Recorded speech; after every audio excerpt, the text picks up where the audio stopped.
Hello learners, welcome to banking solutions. IBPS PO mains 2025 कल over हुआ। Exam खत्म होने के बाद हर एक स्टूडेंट के मन में एक ही सवाल रहता है, कट ऑफ क्या रह सकती है। मैंने इतने अटेम्प्ट्स करे हैं, क्या मेरे इतने अटेम्प्ट्स में एग्जाम क्लियर होंगे, क्या मुझे इंटरव्यू की तैयारी करनी चाहिए। सारा कुछ वीडियो में आपको बताने वाला। देखिए, मैंने खुद ने एग्जाम दिया है तो मुझे पता है क्या लेवल था एग्जाम का, तो मैं आपको अच्छे से एनालिसिस दे पाऊंगा। ठीक है, कौन सेक्शन किस तरह का था, कितना कट ऑफ जा सकता है, मेरे हिसाब से सेफ अटेम्प्ट क्या होगा, वो सारा कुछ मैं आपको इस वीडियो में डिटेल में बताने वाला हूँ। अब वीडियो लेट क्यों आ रही है इतनी, तो देखिए, अलग अलग जगह से डेटा कलेक्ट करने में, हर एक स्टूडेंट से पूछने में कितना अटेम्प्ट किया उन्होंने, उसके बाद फिर एनालाइज करने में, मैंने खुद ने दिया था, हर एक चीज़ को लिखने में, सोचने में टाइम लगता है। तो वो सारा कुछ एनालाइज करने के बाद मैं आपको डेटा दूंगा जिसके आसपास कट ऑफ रह सकती है। ठीक है, चलिए पहले बढ़ते हैं पूरे वीडियो की ओर। सबसे पहले मैं बता दूं क्या क्या चीज़ें थी। रीजनिंग था, जो आपको पता होगा, जीए, फिर आपका इंग्लिश, क्वांट, और फिर डिस्क्रिप्टिव। ठीक है, ये चीज़ें थी। डिस्क्रिप्टिव का क्या लेवल था, कैसा था, सारा कुछ मैं आपको बताता हूँ। रीजनिंग में 2 नंबर के क्वेश्चन थे, कुछ 1 नंबर का क्वेश्चन था, 2 नंबर वाला 20 क्वेश्चन था, और 1 नंबर वाला भी 20 क्वेश्चन था। इसके टोटल 40 मार्क्स है, इसके टोटल 20 मार्क्स है, टोटल 60 मार्क्स का था। ठीक है, इसमें आपको बताता हूँ, अगर आप 2 नंबर के चक्कर में पड़े होंगे तो आप 1 नंबर वाले क्वेश्चन ज़्यादा नहीं कर पाएंगे। अगर आप एक्सपर्ट रीजनिंग के नहीं हैं तो मैं आपको बता रहा हूँ कि अगर आप इधर पजल देखिए, इधर अगर आप 2-3 पजल बनाने में लगे होंगे तो आपका इधर का क्वेश्चन छूटा होगा। लेकिन इधर से अगर आपने 3 पजल बना लिया तो आप 30 नंबर आराम से स्कोर कर सकते थे। ठीक, और डुएबल थे, थोड़ा टाइम टेकिंग था लेकिन आप कर सकते थे। और इधर क्वेश्चन इजी इजी थे, टाइम यहाँ पे भी लगेगा थोड़ा, लेकिन ज्यादा क्वेश्चन अटेम्प्ट करते हैं, मार्क्स उतना आपको नहीं मिलता, एक एक नंबर करके मिलता है। ठीक है, देखिए, पहले मैं 1 नंबर का बताता हूँ। तो 1 नंबर वाले क्वेश्चन में एक आपका चाइनीज चाइनीज तो नहीं, न्यू पैटर्न कोडिंग था। ठीक है, न्यू पैटर्न कोडिंग था, वो क्रैक थोड़ा करना मुश्किल था, 2 कोड थे उसमें। ठीक है, तो ये स्टूडेंट को इसको क्रैक करने में दिक्कत आई। लेकिन इसके बाद जो आपका इनपुट आउटपुट था वो बहुत ही ज़्यादा इजी था, आराम से आप 1 मिनट में उसका पैटर्न आइडेंटिफाई कर सकते थे। नंबर्स को आपस में मल्टीप्लाई कर रहा है, वर्ड वाले में बीच का वर्ड को स्वैप कर दे रहा है, उस तरह का था, बीच के लेटर्स को स्वैप कर दे रहा है, उस तरह का था, और नंबर्स को सबसे छोटे से बड़ा, और लेटर्स जो वर्ड था उसको भी डिक्शनरी ऑर्डर में ही ले रहा था। तो बहुत ही इजी था, आप आराम से इसको कर सकते थे, 5 नंबर आपके जेब में आ जाते हैं। ठीक है, इधर फिर आपका क्रिटिकल का पार्ट जो था, क्रिटिकल रीजनिंग, अगर आपका वो अच्छा है तो आप यहाँ से भी स्कोर कर सकते थे। यहाँ पे आपका और क्या चीज़ें थी, तो यहाँ पे आपका डीएस था, कर सकते थे आप वो भी, तो यहाँ से आप स्कोर कर सकते थे। ठीक है, और अगर आप 2 नंबर के चक्कर में थे तो यहाँ अगर आपने एक पहला जो पजल था, मुझे यहाँ तक याद है, एक लीनियर था, नहीं पहले एक सर्कुलर था। ठीक है, सर्कल में 8 लोग बैठे थे, कुछ लोग इनवर्ट दिख रहे थे, कुछ लोग आउटवर्ट दिख रहे थे, फिर उन्हीं लोग को उठाकर एक लीनियर रो में बैठा दिया गया था। जो इनसाइड देख रहा था वो नॉर्थ को फेस कर रहा था, जो आउटसाइड देख रहा था वो साउथ को फेस कर रहा था। ठीक है, इस तरह कुछ था, और मात्र 3 स्टेटमेंट दिए थे आपके, 3 से 4 थे शायद, जो आपका सर्कल के बाद लाइन में था। सर्कल तो आराम से बन जाता, उसका जो आपका दिमाग लग रहा था वहां पे लीनियर में लग रहा था, उसको सर्कल से लीनियर में बिठाने में।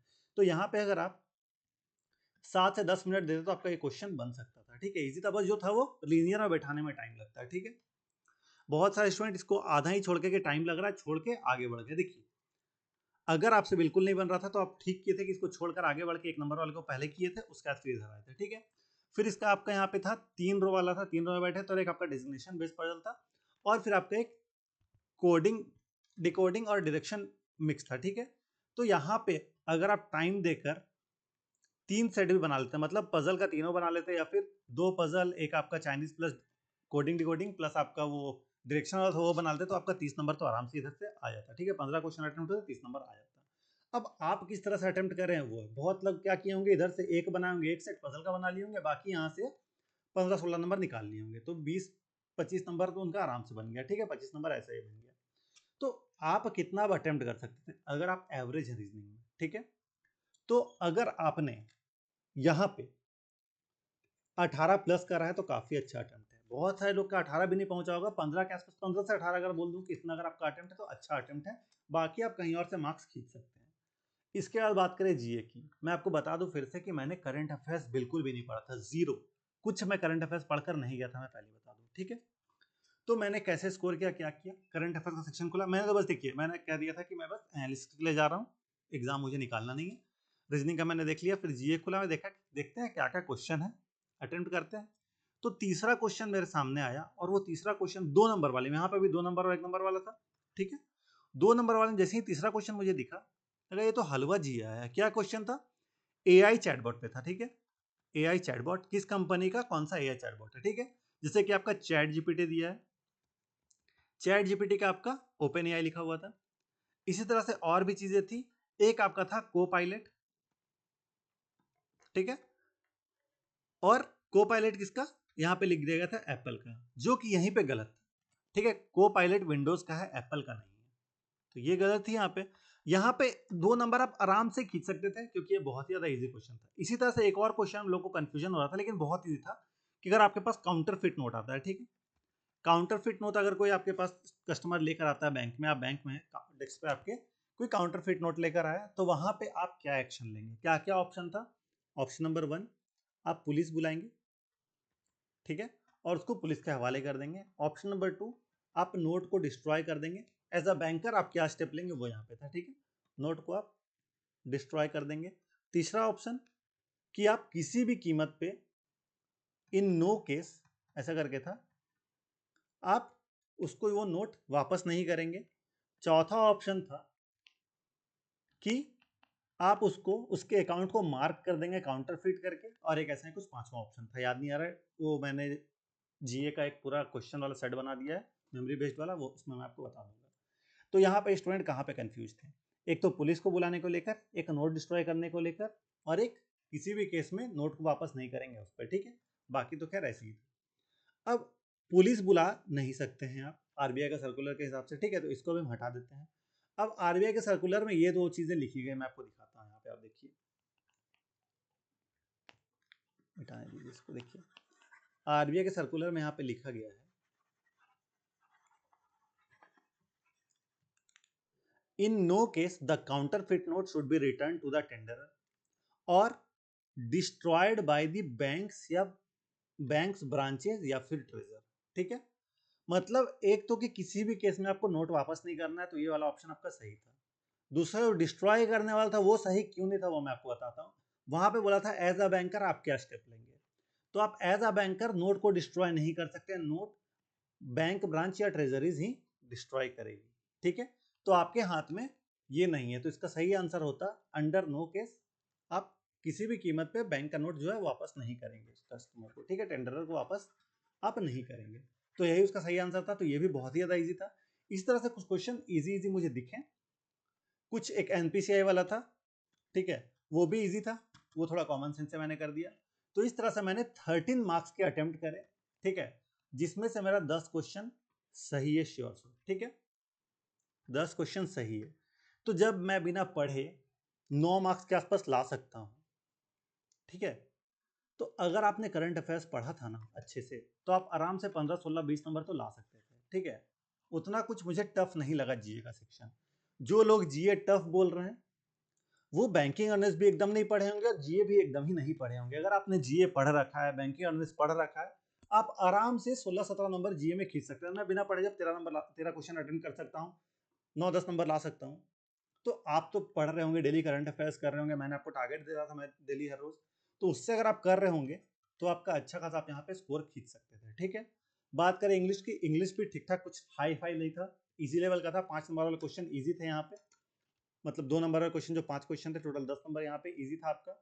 इसके बाद फिर आपका 1 नंबर वाला क्वेश्चन में जो आपका आरसी था, वो थोड़ा हो सकता है कि कॉम्प्लिकेटेड बोल सकते हैं, समझ में नहीं आ रहा था लोग को, लेकिन वो भी आप थोड़ा दिमाग लगा कर सकते थे। यहाँ पे आपका अच्छा खासा अटेम्प्ट हो सकता था इंग्लिश में भी। इंग्लिश में 20 प्लस मार्क्स का अगर आपने अटेम्प्ट करा, काफी अच्छा अटेम्प्ट है, ठीक है। क्वांट में बात करें तो क्वांट भी इस बार की इजी आई थी, पिछले साल के क्वांट से अगर कंपेयर करें, पिछले और पिछले के पिछले साल से, तो क्वांट यहाँ पे बहुत ज्यादा इजी आई थी। देखिए लास्ट ईयर क्वांट में ना स्टूडेंट के 2 3 क्वेश्चन भी बनने मुश्किल हो रहे थे, 4 5 बहुत मुश्किल से बना पा रहे थे। और इस बार इतना इजी था ना, अगर आप पाई चार्ट वाले डीआई में नहीं फंसे थे, और अगर आप बाकी मिसिंग डीआई में चले गए थे, तो क्वालिटी प्लस मिसिंग था वो डीआई में अगर आप चल गए थे, आप आराम से इसको सॉल्व कर सकते थे। यहाँ पे अगर आप पैनिक नहीं करते, आराम से सॉल्व करते हैं, तो यहाँ पे आप 12 नंबर तो आप आराम से निकाल सकते थे, 10 से 12 नंबर आप आराम से क्वेश्चन अटेंड कर सकते थे। और नंबर की बात करें तो 15 के आसपास आपका नंबर भी आ सकता है, कुछ 2 नंबर कुछ नंबर 1 नंबर मिला के भी 15 नंबर के आसपास आप यहाँ पे ला सकते थे, ठीक है। तो क्वांट भी उतना कुछ हायर साइड पे नहीं था, उतना कुछ टफ क्वांट नहीं था। अगर आप कहीं पे फंसे नहीं हुए, क्वेश्चन चूज अगर आपने गलत नहीं किया होगा तो आप यहाँ पे अच्छे से स्कोर कर सकते थे। बात करें डिस्क्रिप्टिव की, तो ऐसे आया था एक बायोडाइवर्सिटी पे, एक और कोई था, मैंने बायोडाइवर्सिटी पे ऐसे लिखा था, और आपका आरसी था एआई पे। ठीक है, देखिए बायोडाइवर्सिटी वाले आरसी या कोई भी, अगर आप आरसी नहीं ऐसे पे अगर आपने अच्छा खासा लिख दिया है, ठीक है, अच्छे से लिखा है, तो 15 मार्क्स का ये था। इसमें से अगर आपने ज़्यादा ग्रामेटिकल मिस्टेक भी नहीं करा है तो 9 नंबर 10 नंबर तो आपका आराम से आ सकता है। ठीक है, वर्ड लिमिट अगर आपने 200 प्लस क्रॉस कर दिया है तो आपका 9-10 नंबर आराम से आ सकता है। और फिर बात करें इधर आरसी की, तो आरसी में क्या था मैं आपको बताता हूँ। जो क्वेश्चन थे ना वो थोड़े कॉम्प्लिकेटेड, आपको खुद से लिखना था, डायरेक्टली आंसर नहीं मिल रहे थे आरसी में। ठीक है, आरसी में डायरेक्ट आंसर नहीं मिल रहे थे, एक ऑथर वाला जो था, ऑथर का पॉइंट ऑफ व्यू ऐसा कुछ था, वो करना। तो अगर आप यहाँ पे 2-3 भी कर लिए ना तो एक क्वेश्चन 2.5 नंबर का था, अगर आपने 3 कर लिया तो 7.5 7.5 नंबर का आपने करा है। अगर गलती भी काट दिया जाए तो 4 नंबर तो आप यहाँ से आराम से निकाल सकते हो, 9-4 12-13 नंबर आप आराम से डिस्क्रिप्टिव में निकाल सकते हैं, आपका सेक्शनल भी यहाँ पे क्लियर हो जाएगा।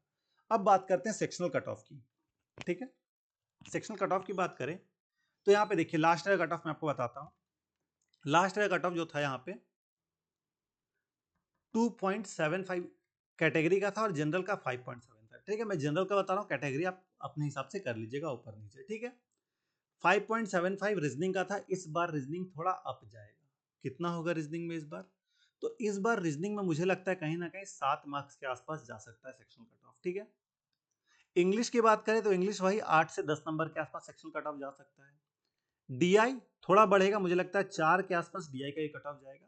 और जनरल अवेयरनेस का मैं बता दूं कि जनरल अवेयरनेस 2 नहीं रहने वाला इस बार। ठीक है, 2 से ऊपर जाएगा जनरल अवेयरनेस का कट ऑफ, जो कहीं ना कहीं 3 के आसपास, 3 से 4 रहने वाला है। ठीक है, और डिस्क्रिप्टिव 10 रहेगा। डिस्क्रिप्टिव पिछले पूरे आप हिस्ट्री निकाल के देख लीजिए, इसका कहीं कम नहीं हुआ है। 10 नंबर आईबीपीएस इस पे टिका हुआ है, इस बार भी 10 ही रहने वाला है। ठीक है, ये सेक्शनल कट ऑफ मैंने आपको बताया।